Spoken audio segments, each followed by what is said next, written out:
This page is the cover of Total 64 magazine. It boldly proclaims itself as the world's best-selling N64 magazine! Exclamation mark included for extra enthusiasm. The cover features a vibrant collage of Yoshi characters, a green plastic alligator, and a small flying Mario. Featured games include Silicon Valley with an exclusive look at Doraemon's evolutionary new game, and the Nintendo Space World report from Japan, including info on the 64DD and Zelda. There are also references to Weetrix, Mother 3, WCW vs NWO, MK Mythologies, Chameleon Twist, Fighter's Destiny, Automobili Lamborghini, and Aero Fighters Assault. The next page is a full-page advert for GameBuster. Victory is in the palm of, presumably your hands if you shop at GameBuster. The next page is a full-page advertisement for 64 GameBuster, promising 132 pages of cheats, tips and solutions for every N64 game ever released. On January 16th, the fastest, most powerful games console on Earth finally meets its match. It features a Mario hat. The next page is the contents page for Total 64. It promises the truth is inside, opening with a welcome to the 11th issue. Zelda 64, Yoshi's Story, and the 64DD are mentioned from a recent Nintendo Space World show report in Japan. The review section kicks off with WCW vs NWO, suggesting WrestleMania madness is in the air. Following up is FIFA, Road to the World Cup, 98, Aero Fighters Assault, Automobili Lamborghini, Chameleon Twist and San Francisco Rush. A tips section dedicated to Diddy Kong Racing promises all the cheats and secrets to defeat the boss characters. Then there's a pre-play section featuring Mortal Kombat Mythologies, Sub-Zero, suggesting that side-scrolling beat-em-ups still have a place. This page presents the contents of the magazine. First look previews Quest 64, where Shanjak the Spirit Tamer battles evil. Twisted Edge Snowboarding is one of 4 snowboarding titles in development. Wild Choppers attempts to resurrect the shoot-'em-up genre. 1080 Degrees Snowboarding comes from the makers of Wave Race 64. Mother 3 is eagerly anticipated. Gasp is Konami's first beat-em-up since Yi Er Kung Fu that may be good. Mortal Kombat 4 arrives in polygonal form to exercise the ghost of MK Trilogy. WWF Warzone has Hulk Hogan changing sides. Dracula 3D brings Simon Belmont to Glorious 3D, and Super Robot Spirits features Gundam robots and Transformers. The features section includes a Nintendo Space World 97 report and a guide to N64 peripherals. Work in Progress features Silicon Valley, Weetrix, and Fighter's Destiny. Regulars includes News, Reviews Intro, Reviews Roundup, The Firing Line, High Scores, The Cheat Zone, Subscriptions, Back Issues, Next Month, and Sign Off. This page is a news update for the N64, starting with Nintendo's soaring profits jumping 63.5% to 49 billion yen, thanks to overseas N64 sales and the Game Boy. Good news for fans of Gambara Goemon, it's coming to the US as Mystical Ninja 64, The Adventures of Goemon, keeping the Japanese style and speech subtitled in English. They gave it a healthy score of 89 back in issue 8, so it should be a good one. Also, Wafer Soccer is heading to the N64, promising to redefine the genre, and featuring 48 Wafer-affiliated national teams, and a few hidden ones. It's due in April 98 in Europe, but no US release is planned. The Lowdown section lists the latest European release dates for N64 games, including Bomberman 64, Madden 64, NFL Quarterback Club 98, Top Gear Rally, WCW vs NWO, World Tour, Automobili Lamborghini, Duke Nukem 64, and FIFA, Road to the World Cup 98 all in November. Then, in December, we have War Gods, Diddy Kong Racing, and Mischief Makers. Finally, for fourth quarter 97 are Blade and Barrel, Quake 64, Reverend Limit, and Robotron 64, and first quarter 98 is G.AS Page, and MK Mythologies, Sub-Zero.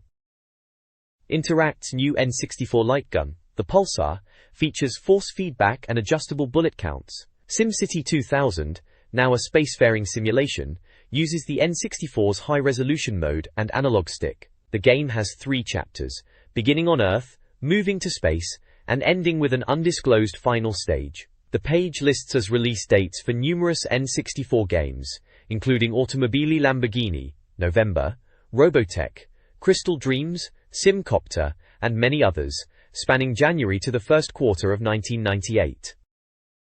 This page kicks off with news of Miyamoto working on a snowboarding game, envisioning it as a wave race on snow with detailed weather conditions.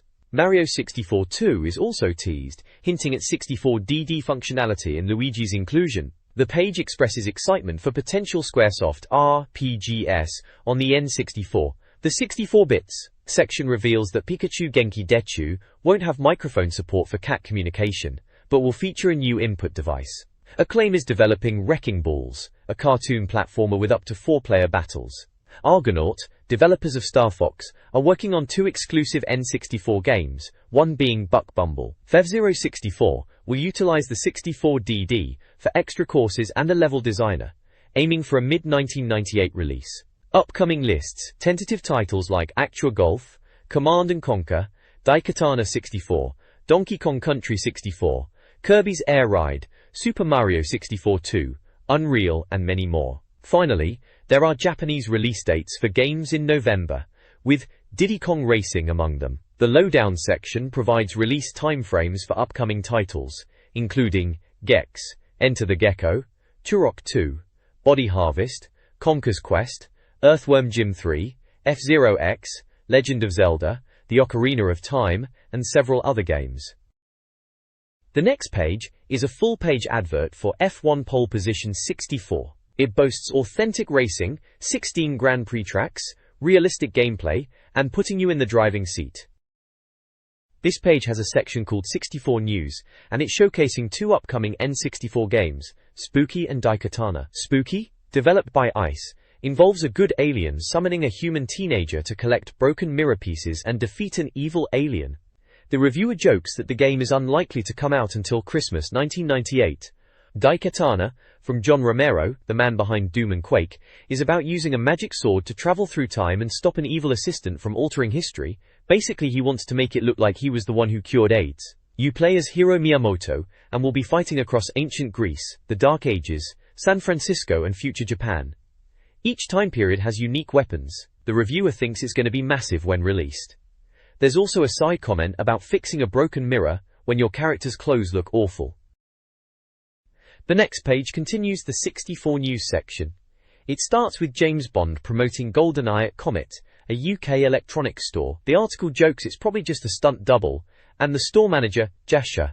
Then there's a preview of Powerslide 64, a port of a PC racer. The reviewer notes the gimmick of driving on 2 wheels and performing wheelies.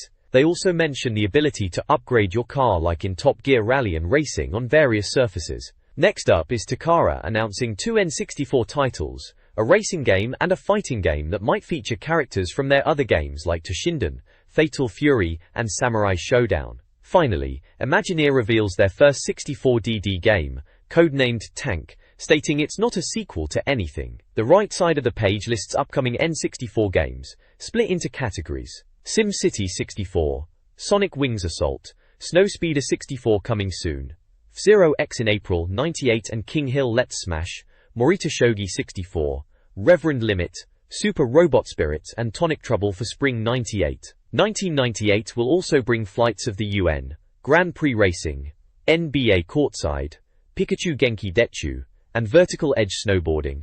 Then there is a list of upcoming games with no release date yet, such as Akumaju Dracula 3D, Banjo-Kazooie, Body Harvest, Buggy Boogie, Cabbage, Cavalry Battle 3000, Conker's Quest, Creator, Fire Emblem 64, Fushigi no Dungeon, G.ASP, Fighters Next Dream Golf, Hashia Boku no Uma, Hybrid Heaven, Ikazuchi no Gotoku Chinese Chest, and Jikued League Perfect Striker 2.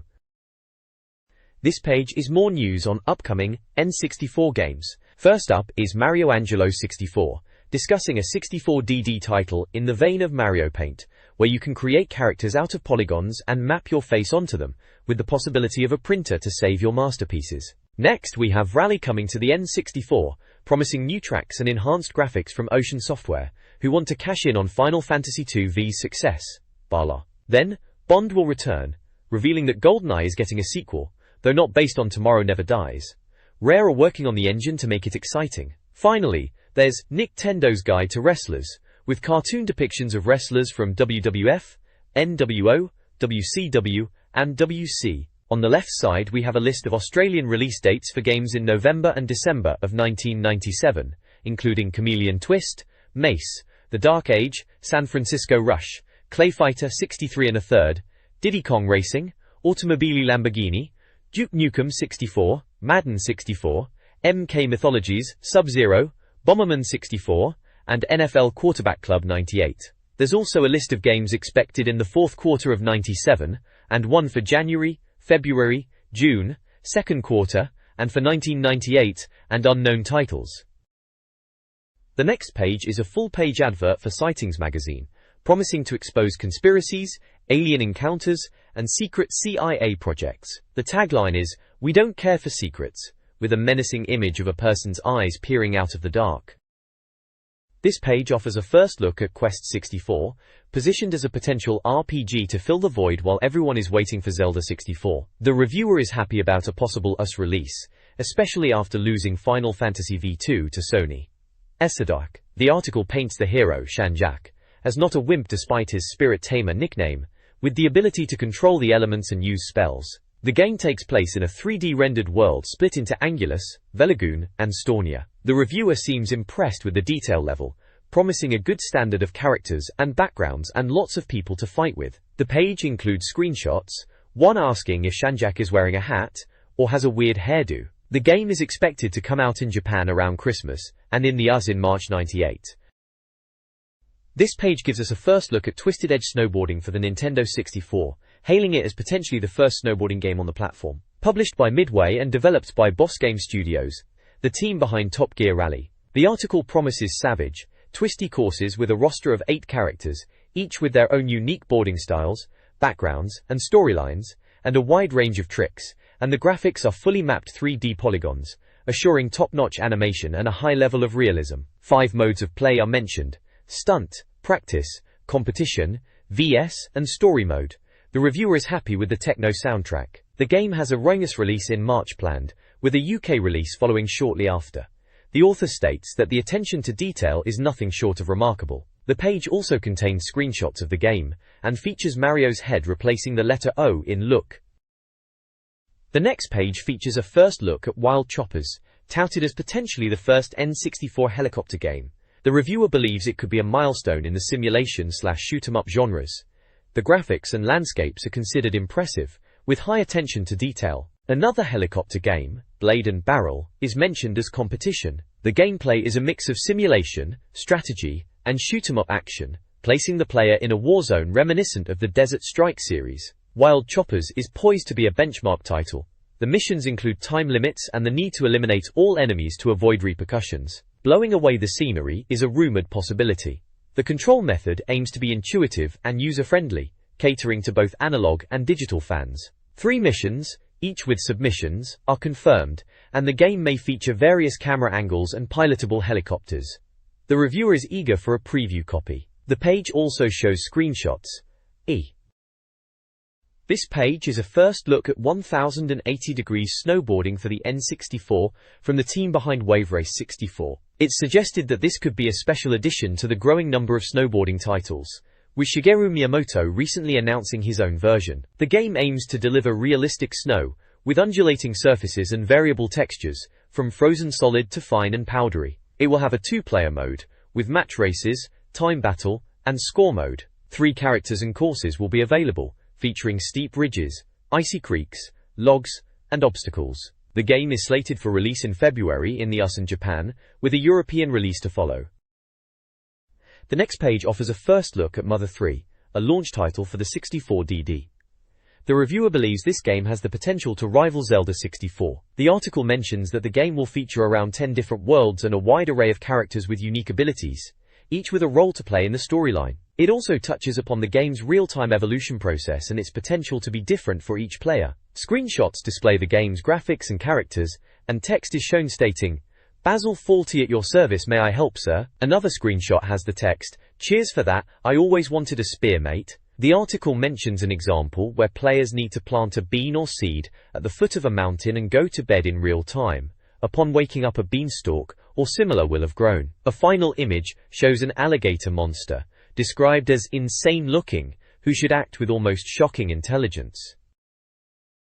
This page continues the first look at Mother 3 for the 64DD, with the reviewer expressing great enthusiasm for the game. Screenshots showcase the game's unique, if slightly blocky, graphical style, featuring various characters and environments. One screenshot shows some characters with the text, "And the same to you, mate, I can't understand what you're saying, but I totally agree with you." The reviewer humorously describes one enemy, a crocodile, warning players to run before they become a matching handbag and shoes set. Another image showcases a pig/alligator monster, described as nightmare fuel. Dogru. The reviewer boldly claims that Mother 3 pushes the boundaries of quality like no other, and will offer games players a serious alternative to Zelda 64. They highlight the game's fully textured 3D polygons, lush environments, and orchestrated music. The development team promises around 70 hours of gameplay. The article mentions a planned Japanese release for March 1998, and a potential American release in autumn 1998, followed by a UK release. The next page offers a first look at Gasp for the Nintendo 64, a fighting game by Konami. The reviewer notes Konami's reputation for quality games and expresses anticipation for their latest title. While acknowledging the abundance of fighting games on the N64, the reviewer considers most of them failures, except for Mace, The Dark Age. Screenshots showcase the game's graphics and characters, with humorous captions like, "Can't we just play scissors, paper, stone?" and "I used to be able to do the splits, you know." The reviewer praises Gasp's graphics, animation and color palette, calling it a truly awesome graphical feast. The game features 8 playable characters, each with unique backgrounds and abilities. The reviewer mentions the ability to knock down walls and break the opponent's guard. Originally titled Battle Dancers, the game was renamed Gasp, and a potential name change may occur before its US release. The game is scheduled for a US import release in March, with a UK release to follow. Guri. This page is a first look at Mortal Kombat 4. The reviewer acknowledges Midway's history of gore-filled games and states, "You cannot avoid the screaming gorefest that Midway periodically dish out in the form of Mortal Kombat." The reviewer finds that this latest offering from Midway surpasses previous Mortal Kombat games, mentioning the game has the graphical qualities of Tekken 3, with well-oiled 3D polygonal engine. The characters are well-colored and look menacing, with good lighting effects. The reviewer praises the 3D gameplay and weapon usage. The reviewer claims to have never been a great fan of the Mortal Kombat series previously, mainly because numbers 1, 2 and 3 were samey and boring. The reviewer also highlights the realistic sound effects, including bone-crunching sounds, with throws being a large talking point. The reviewer describes a fatality by Tanya that is gory. The arcade machine version is shaping up nicely and is already wowing people. The page includes screenshots of the game in action, with humorous captions. There is also a selection of character portrait shots, with the caption, "All those ugly mugs to choose from, you're spoilt for choice, aren't you, don't you know it?" The next page is a preview of WWF Warzone for the Nintendo 64. Apparently, after seeing WCW vs NWO, the reviewer thought the wrestling game genre had peaked, but Acclaim is stepping into the fray with this new title. Acclaim is described as veterans of the wrestling game market.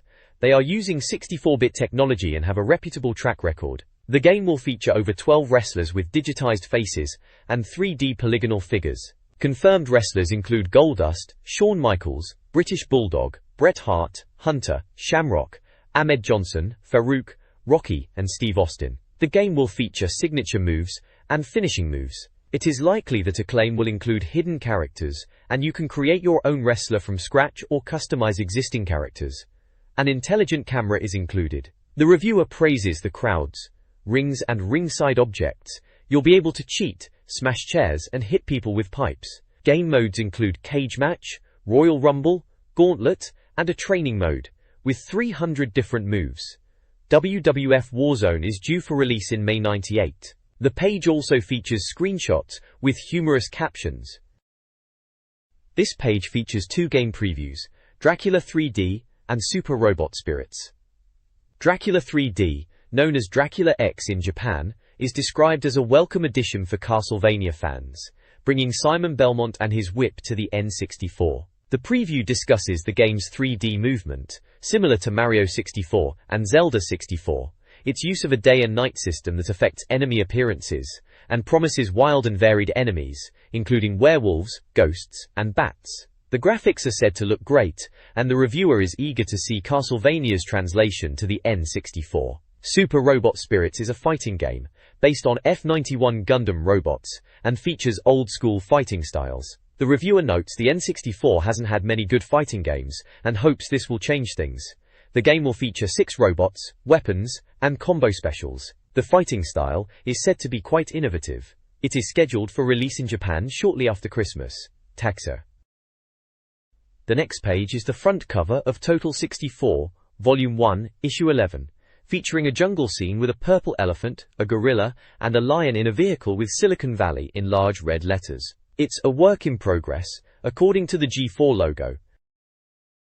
This page is a preview of Silicon Valley for the N64. It starts with an introduction to DMA Design, the company behind Lemmings, and builds anticipation for their first N64 game. The writer traveled to Scotland to get a first-hand look at Silicon Valley and experienced a calm atmosphere at DMA's headquarters. The game defies categorization, according to Jamie Bryan, the project leader, who points out that, apart from Blast Core, the N64 lacked original titles, with most being updates of older games, arcade conversions, and sports sims. He states the intention to create a new and unique game. The reviewer notes that Silicon Valley borrows ideas but strives to be something new. The developers aim to make each of the 40 levels a different experience. The page also includes some early screenshots and concept art of robotic characters. The next page continues with Silicon Valley, now known as Evo's Space Adventures, for the N64. The game is described as a mix of platforming, puzzles, and adventure, surpassing the sum of its parts. The story involves Dan Danger and his robot buddy Evo, who investigate a lost space station designed for evolutionary research, only to find things have gone awry. Evo is squashed by war droids, leaving only his microchip containing all his knowledge. Warrington Nolsa, the player takes on the role of guiding Evo via Danger Dan's remote control. The gameplay involves controlling Evo's chip, which can enter and control different creatures to reach his final destination. Evo can regenerate into something better by acquiring enough points. The game is set across 5 themed areas: ice, desert, and jungle, each with unique puzzles. Screenshots show gameplay elements like pushing switches to raise bridges and trying to reach a ball. A blurb on Uniracer, a racing game on the SNES. Also included is an image of a walrus and husky chatting about life with a joke about their communication. A box on the Lemmings game is also shown. This page features an interview with David Jones of DMA Design, delving into their relationship with Nintendo and thoughts on the N64. Jones discusses DMA being effectively a first-party developer and Nintendo's significant input on their games, particularly Body Harvest. He expresses optimism about the 64DD, hoping it will help reduce game prices, but is concerned it may go the way of the Mega CD. He jokingly hopes to see GTA on the N64 and comments on the shift from 2D to 3D games, predicting a move towards multiplayer experiences, and believes the internet will play a big part if the technology can catch up. Jones also thinks Nintendo underestimated the PlayStation's power. Regarding game design, Jones emphasizes gameplay and originality, citing GTA as an example. He hints at more aggressive projects for the N64, aiming for an older audience. Flowcharts illustrate the design process for animal variations in Silicon Valley. Evo's Space Adventure. A joke about a walrus and husky chatting about life is included. Jones firmly states there will be no more Lemmings ever, though admits one should never say never. The next page spotlights Sven, the development tool crafted by DMA Design for their game Silicon Valley, later known as Evo Space Adventure. This tool allows designers to tweak almost every aspect of the game, from environments to animal behaviors. The page cheekily describes the game as a puzzle arcade hybrid, where players must manipulate various animals to progress, solve puzzles with bears, mice, and dogs with rockets. The text highlights the game's unconventional puzzles, like manipulating a bear to smash a boulder, or using a mouse to kill a bear with a dog, involving the dog's rockets, of course. The game apparently defies categorization, and features both cerebral challenges and arcade-style subgames, including racing with wheel-mounted dogs. This page features a preview of the Nintendo 64 game, Silicon Valley. It opens with a shout-out to Grand Theft Auto for PlayStation and PC, excitedly anticipating its arrival on the N64, and remarks on how it is a game where you get to be a gangster. Then it goes on to discuss Silicon Valley, clarifying that it's not just another Mario clone but an innovative game filled with intelligent puzzles, a wide variety of animals, and sub-games that add depth. The reviewer highlights a few of the nanobot heaven creatures, including a camel that spits and evolves into an armored tank, a tongue-lashing frog, penguins that can order around lesser penguins, a dog that can upgrade from on-wheels to a rocket-firing pooch to a flying dog with Spitfire wings, a hippo with a humorously animated fondness for exploding turds, and a polar bear with tank treads that can squash other animals. The page really emphasizes the crazy amount of variety and animal-based gameplay in Silicon Valley. This page features a preview of Wii-Tricks for the Nintendo 64, cheekily declared as, "Not another Tetris clone." The article describes Wii-Tricks as a unique puzzler, where you prevent water from flowing off the edge by raising and lowering land to create lakes. It mentions similarities to Tetrisphere and Populous 2, and humorously recounts the game's origin as a waterflow experiment gone game design gold. The article then mentions the different gameplay styles, either building many small lakes for a rainbow bonus, or a single large lake. It also highlights in-game items that fall from the sky, like land shapes to raise or lower terrain, fire to evaporate water or melt ice, bombs for demolition, and ice blocks which freeze your largest lake when you're doing well. The next page continues the preview of Wii-Tricks, highlighting the game's multiplayer mode for 2 players with the potential for 4. There are different modes like the normal game, the harder master mode, and practice mode for beginners. Other features include rainbow arcs over the playing area, yellow ducks that swim in the lake, and other little touches that don't really affect the gameplay. At the time of writing, the game was about 75% complete and planned for an early '98 release. The article highlights impressive graphics with in-game rippling water effects. The page finishes by promoting the game's water blocks. This page is all about Fighter's Destiny, which aims to shake up the N64 fighting scene. It's got original features and combat scoring that apparently outshines Mace, The Dark Age. The game is different from your average 3D beat-em-up, with a unique scoring system. Instead of the usual best-of-3 rounds, it's more judo-based. Each match is fought by points, with different point values depending on how you defeat your opponent, like a ring-out, throw, or counter. The goal is to reach a set number of points to win. There are screenshots of the training mode and popular characters. The page also mentions other N64 fighters, including Mace, The Dark Age, War Gods, apparently not very good, and Dark Rift, also weak compared to Tekken 2. The next page dives deeper into Fighter's Destiny, which is described as a work in progress. The game features a master mode where you can learn new skills, with a risk-reward system where losing means losing gained skills. The review highlights new touches like ring hanging and leg grabs. They boast pleasing graphics, even at 75% completion, and boldly claims it could replace Mace as the best beat-em-up on the N64, praising its clever gameplay over gory graphics. They even mention 10 playable characters, including a cow that shakes its udders when it wins, and game types including Classic vs. Bakel vs. and Training. There's also a screenshot showing 2 of the characters, Bob vs. Mailing. It claims it will take the N64 beat-em-up market by storm. This page is an article about Mortal Kombat Mythologies, Sub-Zero, for the N64. The reviewer expresses surprise at the game being an RPG, given the series' focus on gore over gameplay. They describe it as a mix of Mortal Kombat and an old beat-em-up called Kung Fu. The article also talks about the storyline involving Elder Gods and Shinnok, noting Sub-Zero as the main character, chosen due to his popularity. It also features some screenshots of the game, which includes some whirlwind effects and blood. The next page continues the article about Mortal Kombat Mythologies, Sub-Zero for the N64. It jokingly describes the plot and includes some screenshots. The Stage Select section describes the level objectives. The reviewer makes the joke that Sub-Zero meets his worst fear, Barbecue Man. This page continues the preview of Mortal Kombat Mythologies, Sub-Zero, focusing on Sub-Zero's moves. The page jokingly compares the need for ninja moves to those of Ken and Ryu from Street Fighter, or even Monkey. The moves listed include the uppercut, ice ball, ice puddle, ice clone, power slide, and jumping ball/clone. The review also praises the animation and background art, stating it has an addictive quality with its RPG elements.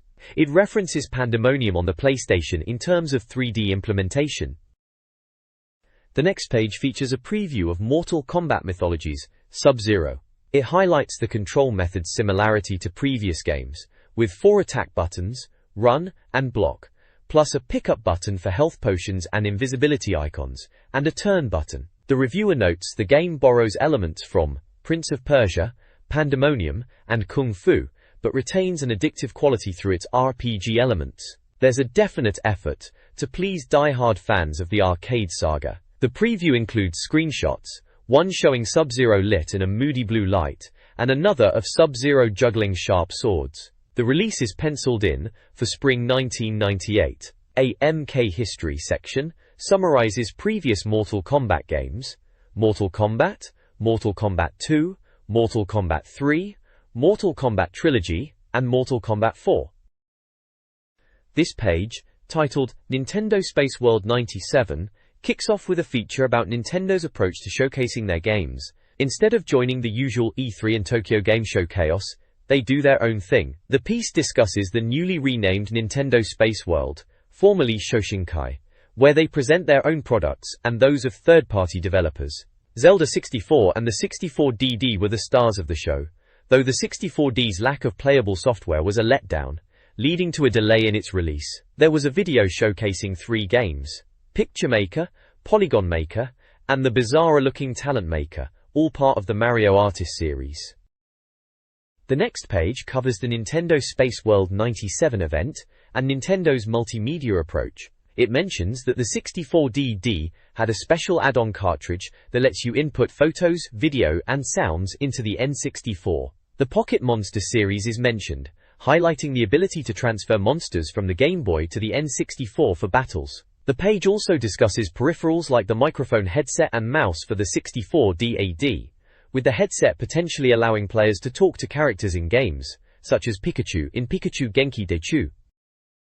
This page details Nintendo Space World 97, focusing on Nintendo's multimedia ambitions. There are photos of people at the event playing games. Pikachu Genki Dechu is highlighted as a game that uses the microphone headset, letting you talk to Pikachu. You can say things like, "Sorry, hello, you're cute," and even "you're stupid." Polygon Maker is also featured, letting you create 3D models and animations, using either the mouse or the control pad. The page says, "It's Say Mario Angelo," alongside a screenshot of Mario with wings. This page covers Nintendo Space World 97, featuring a look at the Game Boy Pocket camera. The reviewer seems a bit amused by this Japanese gadget, capable of taking low-quality video and stills. The page also discusses Nintendo's foray into multimedia with the 64DD, focusing on the Mario Artist series including Talent Maker, where you can create characters and map your face onto them, and Picture Maker, a Mario Paint-esque drawing program. The reviewer finds Talent Maker particularly bizarre. Games like F-Zero X, Yoshi's Story, Banjo-Kazooie, 1080 Snowboarding, and most importantly Zelda Ocarina of Time are also mentioned. The next page continues coverage of Nintendo Space World 97, kicking off with a section titled The Best Game Ever, which is referring to Zelda Ocarina of Time. The reviewer highlights Miyamoto's solution to camera issues and the ZAI targeting system, comparing it to Tomb Raider. The page also touches on new peripherals announced for the 64, D, and N64. We get a look at the N64 mouse, much like the SNES Mario Paint mouse, designed for the Mario Artist titles. There's the 64 Game Boy pack, letting you use Game Boy cartridges in your N64, specifically for Pocket Monster Stadium. The Capture cartridge allows plugging in video cameras and microphones for use with the Mario Artist series. Finally, the microphone headset, which plugs into the controller port, only works with Pikachu Genki Dechu.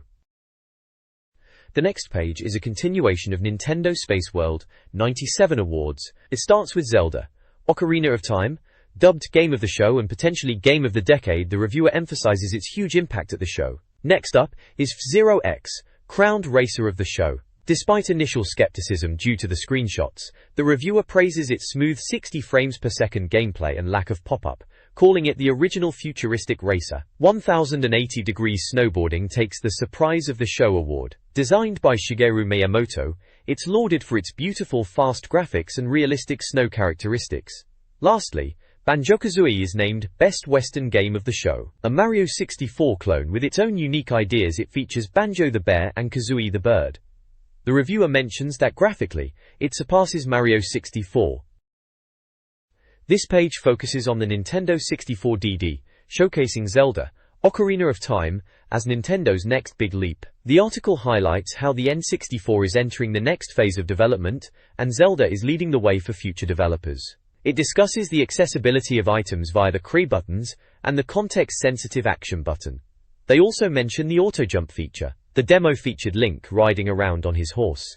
The 64 DAD specs are detailed, including the use of 3/4 read/writable disks, internal battery, integrated fonts and audio data capabilities, 4 MB expansion RAM, cartridge and disk compatibility, and networking capabilities for potential online gaming. This page is a Nintendo Space World 97 feature, highlighting upcoming games for the Nintendo 64. It touches on titles like Yoshi's Story, Zero X, and Jungle Emperor Leo. The author marvels at Yoshi's Story's massive game world and its SNES reminiscent style. For Zero X is praised for its smooth 60 FPS. Jungle Emperor Leo gets attention as Miyamoto's next project, based on the Japanese anime, with impressive animation. The page also includes a list of both playable and non-playable games at the show, with a separate section for third-party titles. It ends with a photo of 2 women promoting Game Boy, asking if you would buy one from them. The next page dives deeper into Nintendo Space World 97, showcasing the eagerly awaited Super Mario RPG 2, a curiously 2D Mario adventure in a 3D world, which never saw a European release. Then the page brings up the bizarre Bio Tetris, a game that adjusts difficulty based on the player's stress levels, with a device that clips to the earlobe. It also mentions the absence of certain announced titles, like Kirby's Air Ride. Screenshots of a Zelda game are shown, claiming it's all rendered in real time, and that Link is in 3D. The next page continues coverage of Nintendo Space World 97, diving into Hiroshi Yamauchi's speech. He addresses feedback on the N64, the saturated market with too many complicated games, and his vision for the future of gaming being like Pocket Monsters and Tamagotchi and Nintendo's role. There's a screenshot of Zero, with the tagline highlighting its anti-gravity tracks, and a declaration that Zelda, Ocarina of Time has been in development since the SNES. The page makes mention of Robotech and Mission Impossible being put on hold, alongside other titles like Banjo-Kazooie and the Mario Artist series. This page is a full-page advert for Madeira Games, advertising their US N64 import services. They sell the latest US games, like Diddy Kong Racing, Duke Nukem 64, and promise next-day delivery. There's also a competition to win Duke Nukem prizes, with questions about famous Duke catchphrases and his hometown. The next page introduces The Truth, a review section aiming to provide honest opinions, separating good games from bad. They've even included a lastability score. The review scores range from 91,100% cream of the crop, down to a brutal 020% games, so bad they warrant questions about Nintendo's quality control. There is also a section for picks of the bunch, where readers can submit their own opinions for the mag. They have some interesting choices, with Justin choosing Dynamite Soccer, Nick chose Aero Fighters Assault, Nathan picked Chameleon Twist, Ant went for Dynamite Soccer again, and Aaron chose Wave Race 64. They must really love their Dynamite Soccer. At Total 64, that's a surefire way to get a 2,140% score. This page is a review of WCW vs NW. The reviewer acknowledges the UK's familiarity with American wrestling and the attempts to recreate its essence in video games. They mention the gladiatorial main events, legendary moves, and star wrestlers. It also includes a screenshot of the wrestler selection screen, with Rey Mysterio Jr., Ric Flair, Eddie Guerrero, and Giant.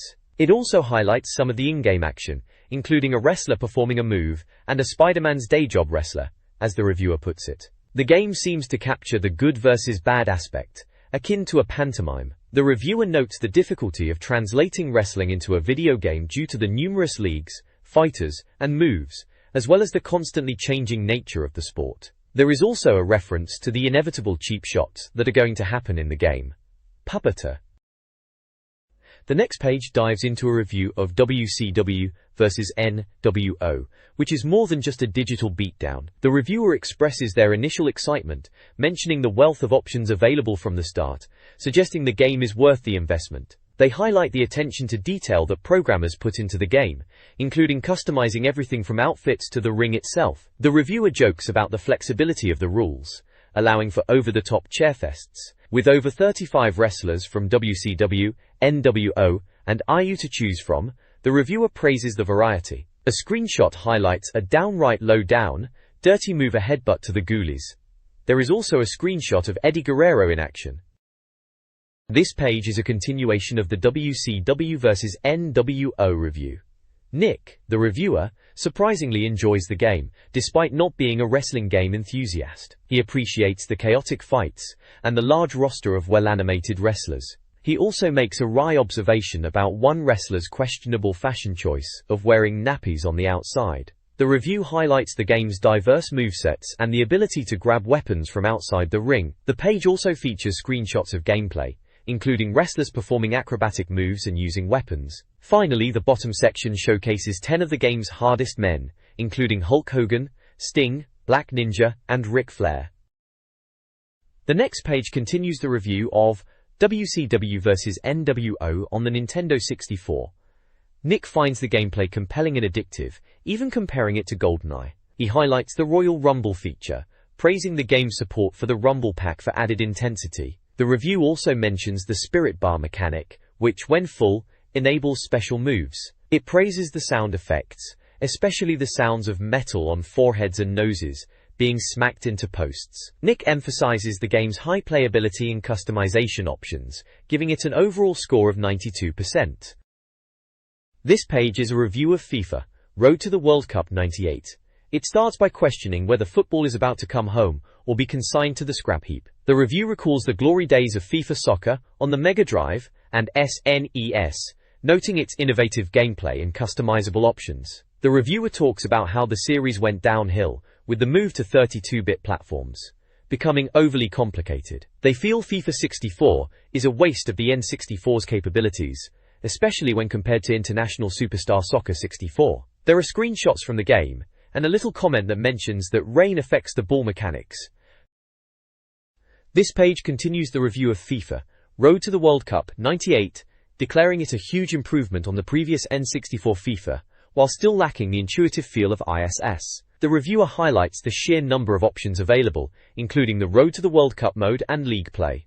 A yellow arrow hilariously points out that the ball rarely follows it. There is a section dedicated to camera angles, showcasing various perspectives like telecam, sideline cam, action cam, goal cam, stadium cam, shoulder cam, ball cam, and tower cam, each offering a different view of the pitch, with a small comment about each. The next page features more of the FIFA, Road to the World Cup 98 review, expanding on the weather effects clear, rain, sleet, snow, and night, which affect gameplay. The A's praised for its team play, unlike ISS, and fancy moves like the Rocastle 360 are mentioned. There is a Customize Your Players section, humorously subtitled, or How to Make Your Team Look Like a Member of Total 64. Players can customize attributes, names, hair color, face, and so on. 6 steps are shown, including choosing a player from the teams, editing name and number, selecting hairdo, choosing skin type and face, adding a goatee beard, and having an entire team of custom players. There are also screenshots of the game showing gameplay moments, such as a goalkeeper punching the ball clear, and another highlighting the use of the right guard button. The reviewer notes that pressing the C buttons can influence the crowd. This page continues the review of FIFA, Road to the World Cup 98, focusing on motion capture technology used to animate players and how their movements are captured. The reviewer highlights the sluggish graphics and frame rate issues, contrasting it with the motion capture of David Ginola. Commentary is provided by Daze Linham, John Motson, and Andy Gray, and the night matches are complemented. The reviewer feels it doesn't live up to International Superstar Soccer despite its options. A verdict section breaks down the scores with graphics at 70, sound at 86, playability at 73, lastability at 70, and overall at 78. Justin's comment expresses initial excitement turning to disappointment with the AI. The next page features a review of Aerofighter Assault for the Nintendo 64, a flight sim where you can fly advanced planes and shoot down enemies. The reviewer initially jokes about flying around in a fast plane shooting down commies, but quickly clarifies that the game is not really that. The page showcases various screenshots of the game, including flying a plane away from trouble, launching missiles, and destroying an enemy helicopter. The story revolves around the Fata Morgana, a military organization seeking global domination who have launched a major attack on Tokyo. The reviewer describes the game as being akin to Silicon Graphics flight titles. The page also highlights 3 selectable aircraft, the A-10 Thunderbolt II, Tankbuster, the F-14 Tomcat, and the fictional Japanese fighter FSX, each with their own pros and cons. This page continues the review of Aerofighter's Assault for the Nintendo 64, elaborating on the game's flaws and some positives. The reviewer sarcastically notes that while the game looks decent when stationary, issues arise as soon as there's movement. The story centers around saving the world from the madmen of Aerofighters with missions spanning various locations. The HUD is praised, but the sun glare is found to be annoying. The frame rate is described as abysmally slow, dropping to around 10 FPS, with more than 3 planes on screen. The game also features a selection of aircraft, including the Su-35 Flanker, which is described as fast but with slow turning and weak weapons. A final point of negativity is that all the missions are the same, and your objective is to destroy the boss before the time runs out. Explosions are abundant, especially when crashing into skyscrapers apparently. This page is a continuation of the Aerofighter's Assault review, with a commentary from Nathan lamenting the game's shortcomings compared to the arcade classic Afterburner. He criticizes the shoddy planes, bland backgrounds, and slow gameplay, with a warning that buying the game may cost you your friends. The review highlights the game's visuals as well-realized polygon aircraft, but notes that they play second fiddle to the dull experience. View angles are pretty diverse but offer no help. There is some redemption in the 2-player mode. Screenshots of the gameplay and character portraits for Hawk, Glenda, Hien, and Voke are shown, with short descriptions of each. The next page continues the Aerofighter's Assault review, diving into the single-player and multiplayer modes, noting the option to battle boss characters. The reviewer highlights the game's abysmal slow frame rate, especially considering it's supposed to simulate flight at high speeds. They compare it unfavorably to Paradigm Systems' other N64 title, Pilotwings 64. Screenshots show various bosses like Super X-Walker, Leviathan, Spriggan, and Bazille. A verdict box gives the game a graphics score of 45, sound 50, playability 40, lastability 55, and an overall score of 42. The F-14 is featured diving in to attack the boss, but the reviewer warns, don't be fooled, it's not that exciting to play.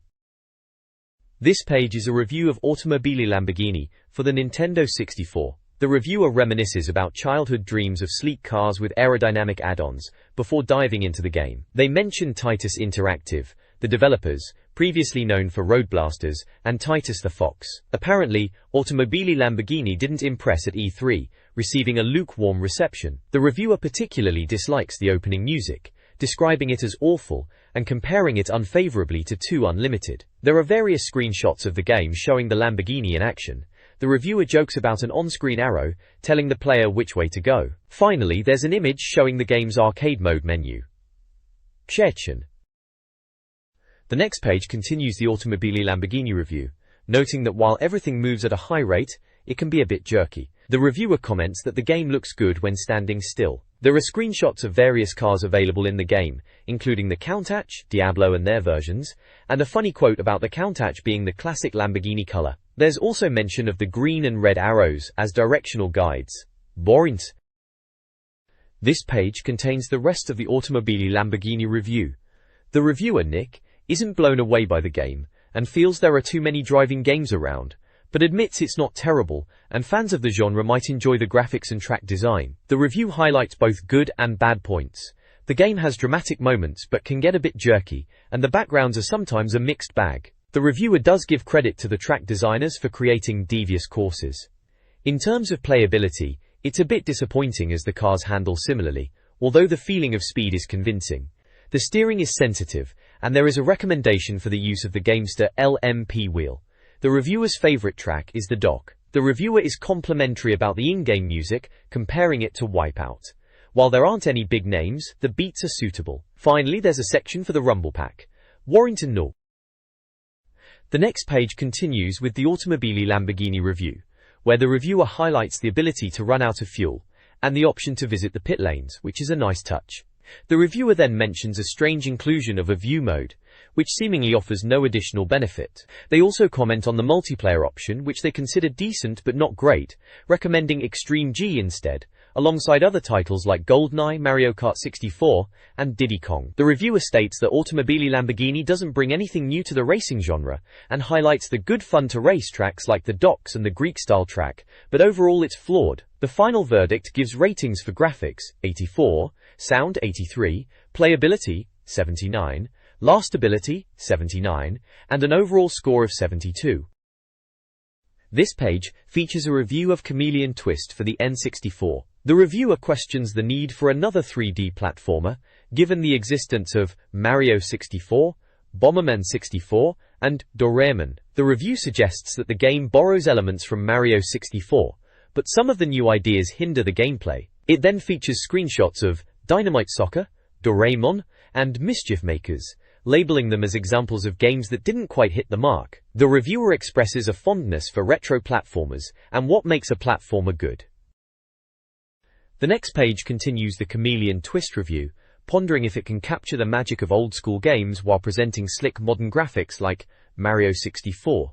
The reviewer acknowledges its quirky nature, but finds it similar to other 3D platformers on the N64. Nick's comment summarizes the core gameplay as licking and spitting, but argues there isn't enough content to warrant a purchase, claiming the 6 levels are linear and lack the quality of Mario's graphics, puzzles, and games. The review ends with a downbeat message advising readers not to buy it to avoid disappointment.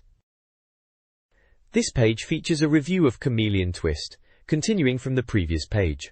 The reviewer wonders if it can capture the magic of old-school games, with modern graphics like Mario 64. The reviewer acknowledges its quirky nature, noting that the intro is nice and gives a vague idea of what's going on. There are multiplayer modes like Time Trial, Battle, and a training mode. The training mode has 5 rooms where a rabbit guides you through objectives, step by step. The main game offers 4 chameleons to play as, but they're all the same and don't alter gameplay. The reviewer thought the idea of licking enemies and using camouflage was good, but the hype has blown things out of proportion, arguing the facts and linear levels don't warrant a purchase, unlike the quality of Mario's graphics, puzzles, and games. The page also features screenshots, and mentions other classic games like Head Over Heels, Jet Set Willy 2, Chucky Egg, Super Mario Bros., and Super Mario World as examples of games that got it right. The next page is a continuation of the Chameleon Twist review, and the reviewer humorously remarks, "Don't poke your tongue out at me." It features several screenshots showcasing the chameleon's tongue-based abilities, like pole vaulting, sticky tongue maneuvers, spitting, grappling, and tongue spinning. The review describes the game's premise involving collecting golden crowns and defeating bosses, while the multiplayer mode involves collecting items like popcorn and chocolate children to spit at opponents. The reviewer found the game to be easy and graphically adequate, but lacked innovation and challenge, with the puzzles being no more difficult than playing with Lego. They completed the game in just over an hour, expressing disappointment and longing for their Sinclair Spectrum. The game's graphics are rated 83, sound 70, playability 69, lastability 30 due to the multiplayer mode, and the overall score is 51. Total 64 is listed as Volume 1, Issue 11. This page is a review of San Francisco Rush for the Nintendo 64. The reviewer seems less than impressed, lamenting that driving 8 different vehicles across 24 courses just makes them feel wibbly-wobbly. They're not happy to be a Nintendo 64 owner because of it. Kebby. The reviewer acknowledges that Midway, the game's developer, is also responsible for games like Mace, Doom 64, NBA Hangtime, War Gods, and Mortal Kombat. They admit the arcade version was a fair game for 50p a throw, but the £60 price tag for the home version is a hard pass. The review advises readers to treat it as a warning, etched in massive letters across their local computer shop window. The reviewer feels the conversion from arcade to console lacks quality. Screenshots show the game's graphics and racing action with a range of paint jobs on the cars. The next page is a continuation of the San Francisco Rush review. The reviewer, Nick, feels the game is tired, with ropey graphics. He reluctantly admits that collecting rings to unlock extra cars is a decent idea, but even this doesn't redeem the gameplay. Nick expresses disappointment that the developers are churning out what he considers to be trash on such a powerful console. He concludes that it is a waste of a game, and the page ends with the magazine details. Total 64, Volume 1, Issue 11. The page features screenshots from the game, showcasing different cars and track layouts. Nayals. This page showcases the cars in San Francisco Rush, remarking on their handling and attributes with light sarcasm, such as the campervan being slow, boring, and not much fun. The reviewer, Justin, thinks that it's essentially an arcade racer, and doesn't think it will impress speed freaks that much. He also feels the game would have struggled to be recommended, even as a launch title for the console. The scenery in the game is solid, however, there is an unhealthy amount of fogging. The music is reminiscent of Road Rash, and the reviewer concludes that the game is an absolute letdown regarding playability. The next page features a review of San Francisco Rush for the Nintendo 64. The reviewer isn't particularly impressed, noting that while the game has its mind-melting aspects and could spawn sequels for each city, he criticizes the jump button, saying it hinders more than helps, even auto-centering the car. The in-car view is dramatic but difficult. Graphics receive a 60, sound gets a 61. Apparently playing Spice Girls is all the game has to offer. Playability a 62, and lastability a 59. The overall score is a rather dismal 57, concluding that there are better games out there, even Cruisin' USA. The review also mentions Extreme G, Diddy Kong Racing, and Lamborghini 64, suggesting there are better racing alternatives to spend your money on. This page is the reviews roundup for the N64, featuring mini-reviews of several games. Blast Corps gets an 89, praised for its action, puzzles, and explosions. Bomberman 64 receives a 75, with the reviewer disappointed by the shift to 3D. Cruisin' USA earns a 59, being compared unfavorably to Outrun and Rage Racer. Dark Rift gets a 79, with the reviewer noting Tekken and Soul Blade influences. Doom 64 is given an 89, considered good but dated after GoldenEye. Diddy Kong Racing scores a 95, and the reviewer liked it more than Mario Kart 64. Finally, Doraemon receives a 69, being compared to Mario 64. This page continues the N64 reviews roundup. Duke Nukem 64 gets a 90, with the reviewer stating it may have taken the Nintendo by storm if it had come out before GoldenEye 007. Then Dynamite Soccer receives a paltry 25, being described as appalling and a step back. Extreme G scores a 94, and the reviewer calls it the best racer on the N64, with great tracks and a real adrenaline buzz. FIFA 64 gets a 76 initially, revised down to 58 after ISS Soccer 64 came along. Gambare Goemon 5 gets an 89, the reviewer being concerned that it may not be released outside of Japan and its text may be unplayable for those of us without the Japanese language. Go! Troublemakers gets 43, described as colorful and cute. GoldenEye 007 gets 98, with the reviewer initially not bothered by the arrival of GoldenEye, but forced to eat their words. It is considered an experience rather than a game, and one which shouldn't be missed by anyone. F1 Pole Position scores 94, but the reviewer finds the improvements few and far between, and doesn't really make for an improved gaming experience. The next page features more N64 game reviews. Hexen 64 gets a 63%, the reviewer questions why it's even on the N64, and calls it a cheap cash-in, with bland graphics and uninspired level design. Its only saving grace is the 4-player deathmatch mode. Human Grand Prix scores 80 initially but is revised down to 72, the reviewer having played some upcoming races at E3, sadly bringing the score down when comparing it to other titles. International Superstar Soccer 64 gets a 97%, described as the best footy game ever released. J-League Perfect Striker gets a 93, praised for its hilarious player animations and solid gameplay. GQ World Soccer 3 scores 97%, with the reviewer impressed by the improvements over the original. Killer Instinct Gold gets a 69%, considered fast and furious. King of Pro Baseball gets 91 initially, revised down to 82, becoming less appealing due to a lack of human opponents, and the difficulty of the one-player mode. Lilat Wars gets a 94%, the reviewer loving its 64-bit incarnation. Fox McCloud is on the page, along with a baseball-playing figure. This page rounds up more N64 game reviews. Mace, The Dark Age gets an 89%, praised for its Tekken and Soul Blade style gameplay, weapon-wielding characters, and gruesome executions. Mario Kart 64 scores 93%. The reviewer acknowledges the updated graphics, but questions the point of the 64 version, suggesting buying a SNES instead. Mortal Kombat Trilogy has an initial score of 78%, which is revised to 67%. NBA Hangtime gets a 51%, the reviewer stating it has very little in common with the sport of basketball. NFL Quarterback Club 98 gets a 90%, with the reviewer saying it's great for American football fans. Pilot Wings 64 gets an initial score of 95%, which is revised to 91%, as the reviewer prefers manic explosive gameplay of Blast Core. Shindu Mario 64 gets a 96%, the reviewer joking about why anyone would buy this. Multi-Racing Championship gets a score of 80%, noting it has nice graphics. Dink.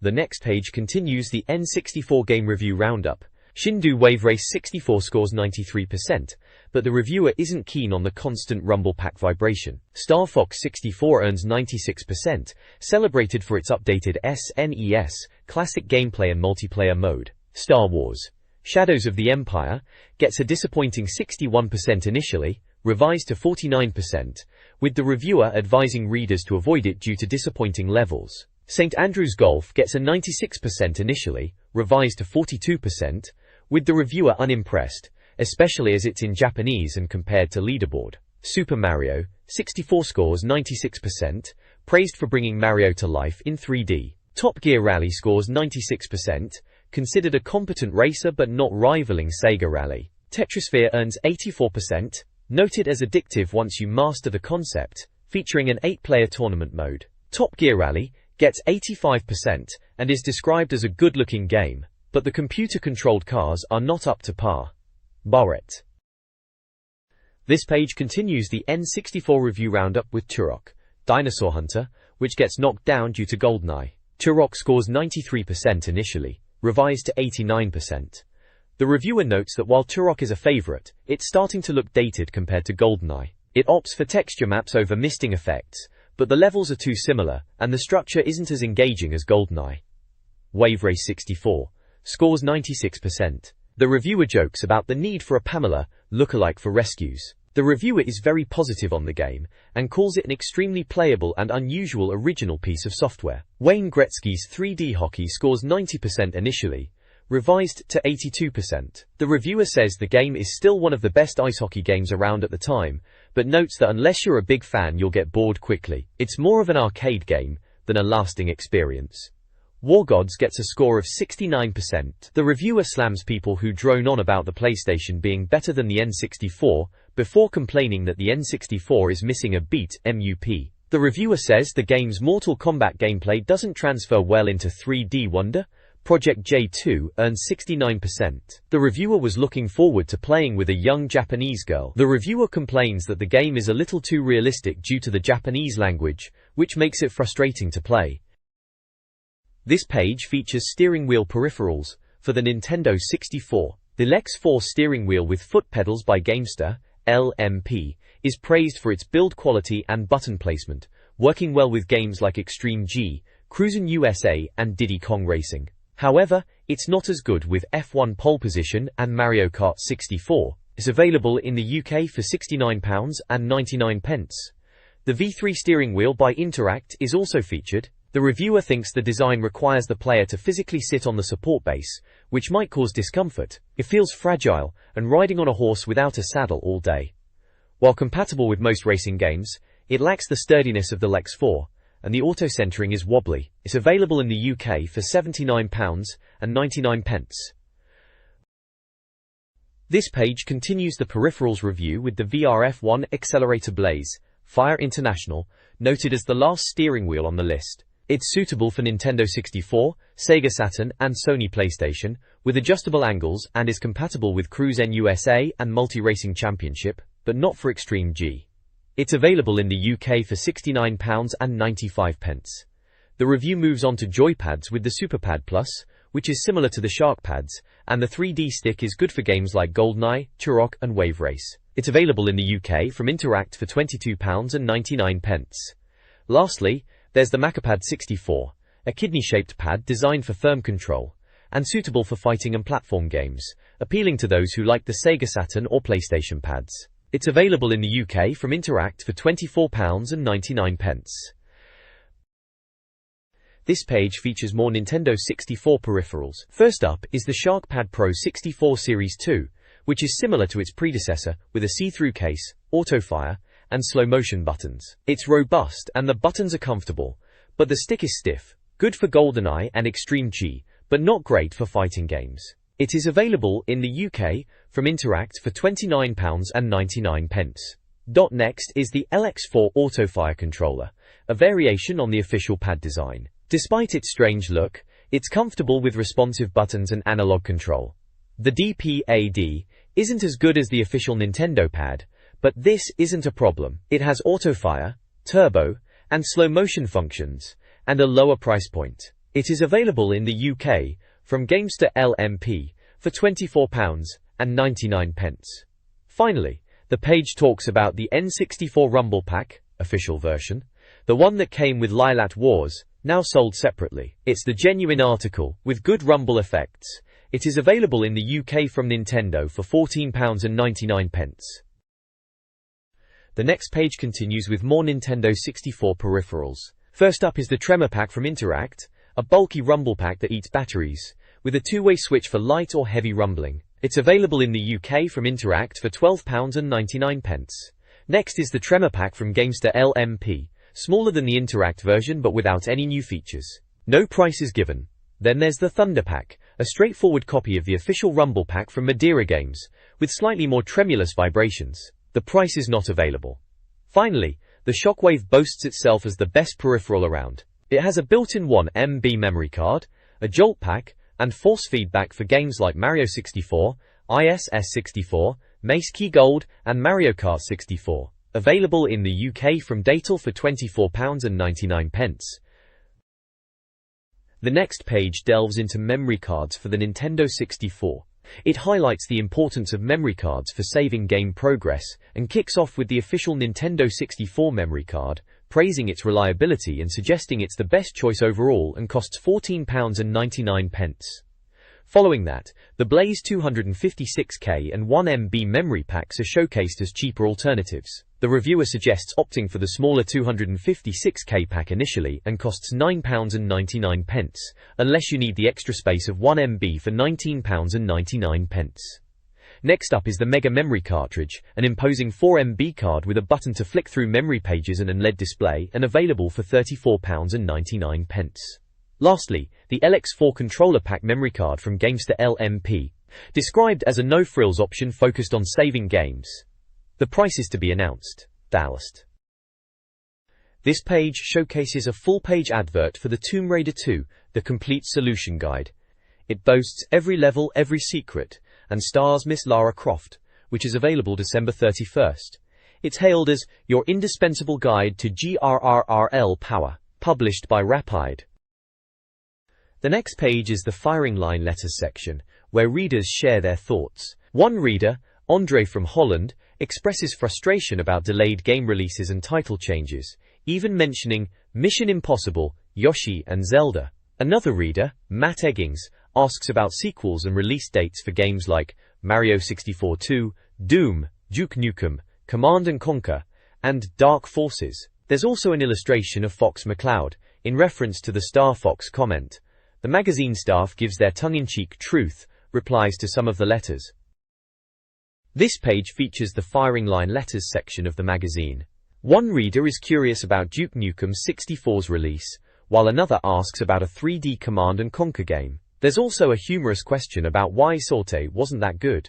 The replies are typically sarcastic. Another reader praises the magazine's front covers and suggests including posters of Nintendo 64 characters like Mario and Fox McCloud. They also ask for game recommendations, excluding Mario 64, Wave Race and Blast Corps, and seek advice on the best racing game out of Top Gear Rally, Multi-Racing Championship or Extreme G. The star letter details instructions on how to create a durable N64 kart case out of old video cases and foam, with some tongue-in-cheek advice. The truth section questions the practicality of using old video cases for this purpose, wondering how the videotapes would be reprotected. There is also a small picture of a GameSteer racing wheel on this page. Warringtoner. This page is also part of the firing line letters section. One reader is looking for a memory card for Mario Kart 64 and Wave Race and comments on the price difference in Australia. Another is wondering if buying 2 extra controllers is worth it for multiplayer and suggests a 3D mountain bike game. Another letter expresses love for GoldenEye 007 and asks if the release date includes Ireland, also seeking an opinion on Diddy Kong Racing and whether Conker's Quest is babyish. The truth section addresses these questions with sarcastic answers, including that GoldenEye is hard and Conker's Quest is not babyish. There are also some quick questions and answers regarding the PlayStation 2, the 64DD, and Command & Conquer on the N64. A reader expresses gratitude for the magazine and mentions buying another game because of it. The truth section thanks the reader. Finally, a reader suggests adding a score for lastability in game reviews and dedicating pages to retro consoles like the CBS ColecoVision. The page also contains small cartoon images. The next page continues with the firing line letters section. A reader suggests a t-shirt for printed letters. The truth section responds that suggestions are welcome and mentions that printed letters receive a Gamester 6.4 joypad, while the star letter gets a Gamester 6.4 steering wheel. A Dear Total 64 Dudes letter expresses excitement about new N64 games, except for Shadows of the Empire, and shares a story about finding a copy of Total 64. The letter also praises the magazine despite the delay in Australia. The page features a Pix Win Prizes section showcasing fan art, including drawings of Nintendo 64 characters and games, with Simon Bennett from Plymouth being the subscription winner. There are illustrations of various N64 games and characters and mentions instructions for submitting fan art for a chance to win a year's subscription to Total 64. Fan art includes drawings of Mario, Yoshi, Bomberman, and other N64 characters. This page contains more letters to the editor under the title, The Firing Line. Timothy Iredale from Australia complains about the price of the magazine, causing his friend to switch to an Australian N64 magazine. Ross Johns from Nottingham inquires about a Clay Fighter 63 and a third hints and tips guide. Alan Scott from Plymouth suggests an infrared controller adaptation for the N64 pad, similar to Time Crisis on the PlayStation, listing potential names like Proton Pack, Blast 'em Up Pack, and Cosmic Pack. The page also features a Your Stuff section with a form for readers to fill out and send in their letters, complete with spaces for name, address, telephone, email, message and category, with an illustration of Mario Kart characters. The form needs to be sent to Rapide Publishing in Exeter, Devon. This page is a full-page advert for PC Strategies proclaiming, "Welcome to a new dawn for PC gaming," with a logo and sunrise vista. This page is a full-page advert for PC Solutions, boasting the ultimate in PC Solutions hints and tips. It features Lara Croft from Tomb Raider 2, plus Worms 2 characters, along with a gnarly hand that looks like it crawled out of Monkey Island. Games mentioned include Tomb Raider 2, Curse of Monkey Island, Worms 2, Abe's Odyssey, and Total Annihilation. It promises stunning complete solutions to all the top games. Well, that's a bold claim. Let's hope they deliver more than just cheat codes. Kawa. The next page is another full-page advert, this time for PC Strategies, promising solutions for dedicated PC gamers. It's on sale January 30th for £2.95 and features a bizarre-looking alien character. If you want a copy, you need to fill out the form and hand it to your local newsagent. Giritha. This page is from the 64 letters section of the magazine, focusing on high scores achieved in Wave Race. It highlights the ongoing rivalry between players Trevor Scannell and Norman Obaseki. The page includes reader-submitted scores and photos as proof of their achievements. There's also a section called Foxy Scores, which features high scores for the GameStar Fox 64. Aaron Taylor seems to be dominating the leaderboards in a variety of locations and levels, such as Sector Z, Titania, Area G, Bolst Defense Station, Sector Y, Katina, Sector X, Zones, and Macbeth. Ben McBean is also showing off in Corneria, Aquas and Venom. The scores are so high, the magazine is asking if anyone can beat them, and that hard cash will be awarded to the top players. Kuro. The next page features top karting scores, with Trevor Scannell once again dominating the leaderboards in Mario Kart 64. The magazine jokingly pleads for someone to stop him. The page then lists high scores for various tracks like Luigi Raceway, Moo Moo Farm, Koopa Troopa Beach and many more. There's also a section on GoldenEye 007, where the magazine encourages players to submit their scores. The page then lists high scores for different levels in GoldenEye, such as Dam, Facility, Runway, Statue, Archives, Streets, and more. This page dives into Diddy Kong Racing, with general tips, highlighting the importance of boosts for winning races and collecting silver coins. It explains how to get a boost at the start, and the benefits of blue boosts over orange or red. The page also reveals a speed boost trick and how to identify it with the exhaust flame turning green. Finally, it breaks down the characters into 3 categories. Lightweights like Pipsy and Tip-Tup, known for their handling and acceleration, and medium weights like Diddy, Bumper, Timber, and Conker, who are all well-rounded and great for intermediate to advanced players. The next page continues with Diddy Kong Racing, dishing out vehicle-specific tips. It explains how to powerslide with cars, the looser handling of the hovercraft, and planes' special controls for collecting balloons and coins, involving barrel rolls and loop-the-loops. Finally, it categorizes Crunch and Banjo as heavyweights, noting their harder control and poor acceleration, offset by being the fastest.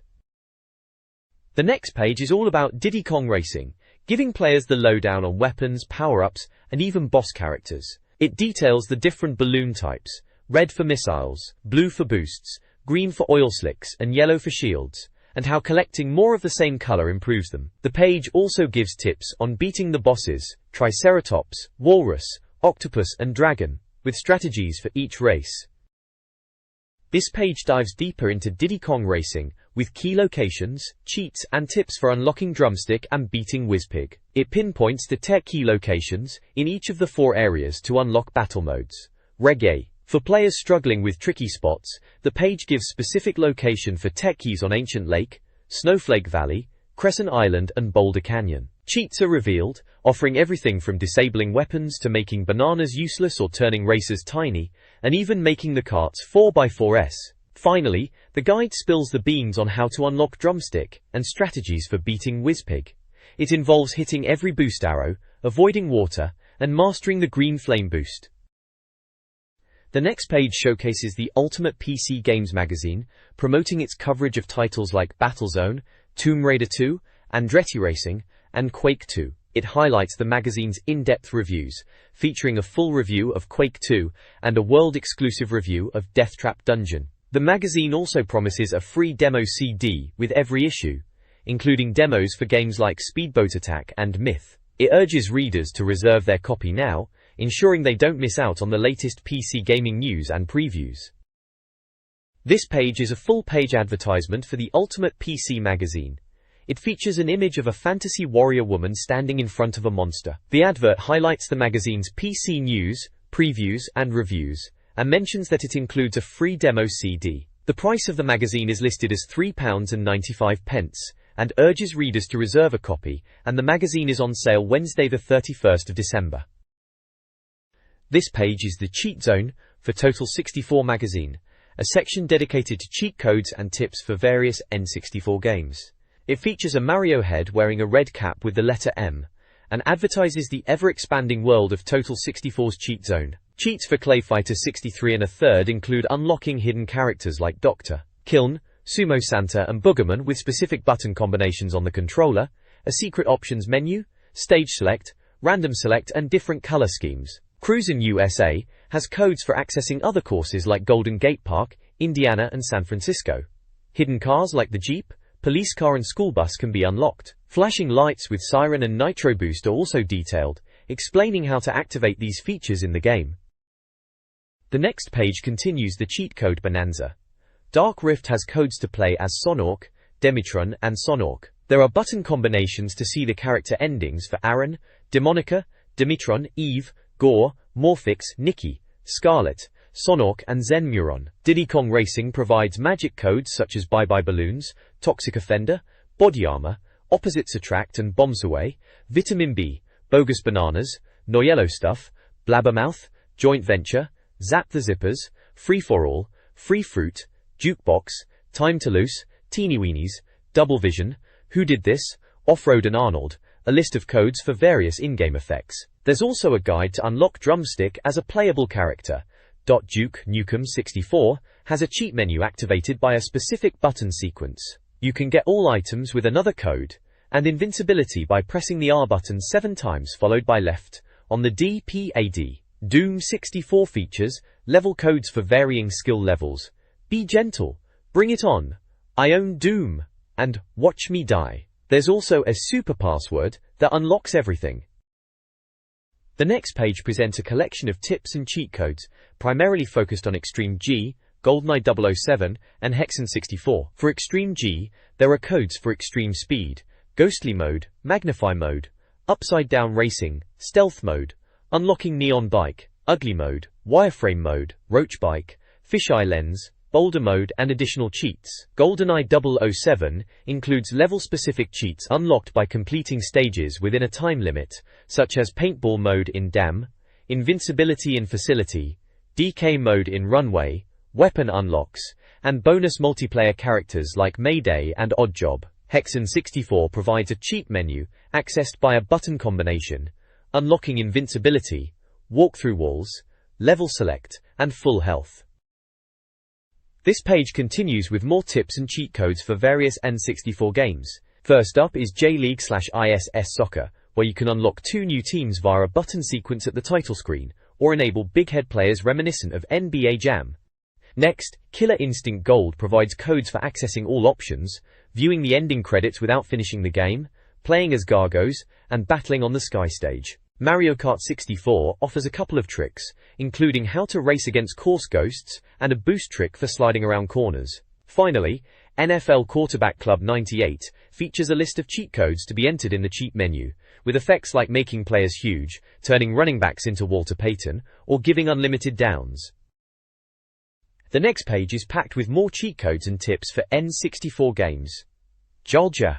NBA Hangtime kicks things off with player clones, allowing you to double up on your favorite players like Rodman. There's a list of players and pin numbers to use, plus codes for hidden characters and secret play modes, activated using button combinations. There are also codes for various effects, like baby-sized players, unlimited turbo, and maximum power. Pilotwing 64 features a section dedicated to finding the Birdman stars, with locations listed for Holiday Island, Crescent Island, Little States Island, and Arctic Island. There's also a tip for getting a perfect 100 score on Jumble Hopper. San Francisco Rush has codes for things like resurrecting in place, disabling auto abort, changing tire sizes, and altering gravity, as well as visual tweaks like fog color and turning cones into mines. There are also codes to drive the cab and hot rod.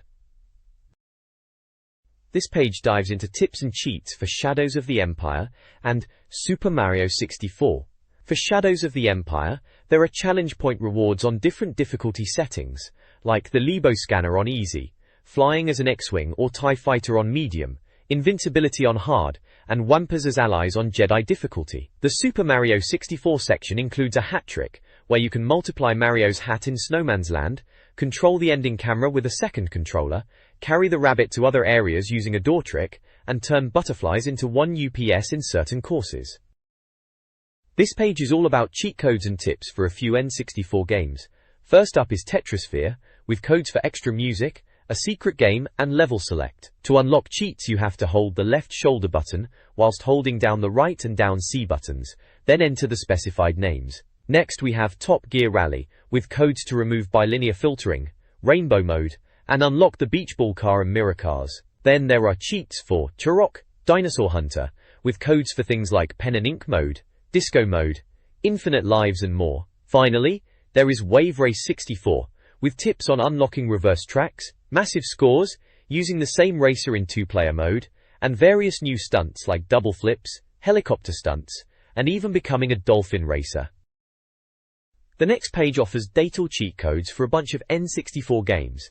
It kicks off with a description of what a Datal cartridge is and what it does.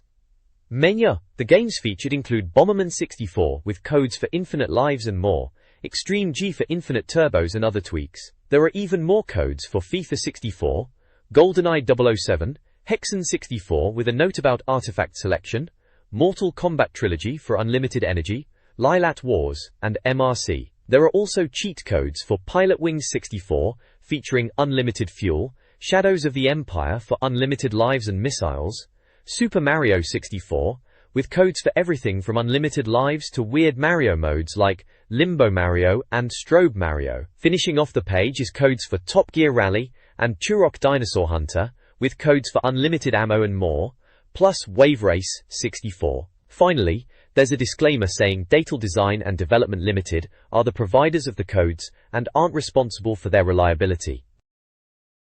This page is an advertisement to subscribe to Total 64 magazine. Subscribe now and get 12 copies for the price of 10. That's a bargain. The form includes options for UK and European subscribers. The next page presents a back issues order form for Total 64 magazine. Issues 2, 5, 6, 7, 8, 9 and 10 are available for £4.95 each, with issues 7 and 9 at a bargain £2.50 each.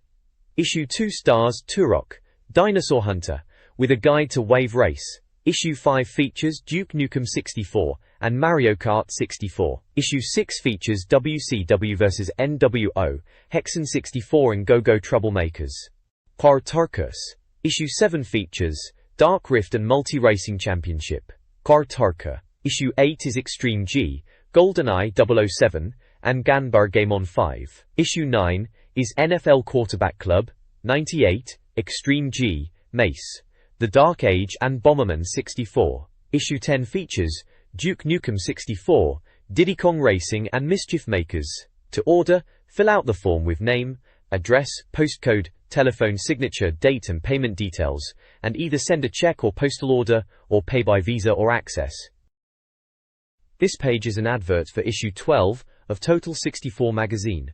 It features exclusive coverage of Fighter's Destiny and claims to have the best review of the game that you cannot find anywhere else. There's also a preview of Yoshi's story and a look at Nagano Winter Olympics. The magazine is on sale January 30th and includes a free WCW vs NWO supplement to celebrate the magazine's first birthday. The next page showcases a full-page advertisement from Excitement Direct, enticing gamers with a Nintendo 64 console for £89.99. They promise fast delivery, usually within 3 working days, and guarantee all machines for a year. Plus, you get discounts on controllers and accessories bought with the console. The page also features ads for specific games like Diddy Kong Racing and GoldenEye 007, alongside a list of other Nintendo 64 titles with their prices. They also push official Nintendo 64 controllers in various colors, as well as third-party controllers and accessories. There is also a section advertising that they will swap second-hand Nintendo 64 games for a fee. There's a small section for US Nintendo 64 games and Super Nintendo games at discounted prices, and a long list of Game Boy games also reduced, plus Super Nintendo hardware and accessories. Finally, the page includes an order form with payment options and contact details, along with a note about price accuracy and availability. This page is the Total 64 sign-off page, basically a birthday announcement for the magazine itself. It's issue 12 and Total 64 is turning 1 year old next month. It features balloons scattered around the page and a scribbled signature from editor, Justin Calvert. Contact info for staff writers, production, advertising and distributors is included, as well as contact information for his offices.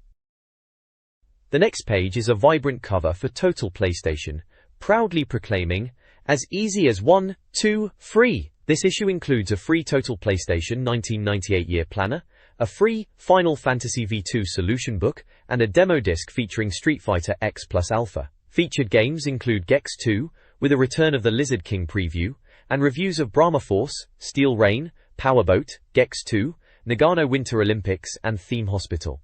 It's available on December 22nd for £2.50. The bottom right features a form for subscription sign-up. This page features a full-page advert for Total 64. It showcases a group of colorful Yoshis gathered around the Total 64 logo. The bottom has publication details for Rapide Publishing.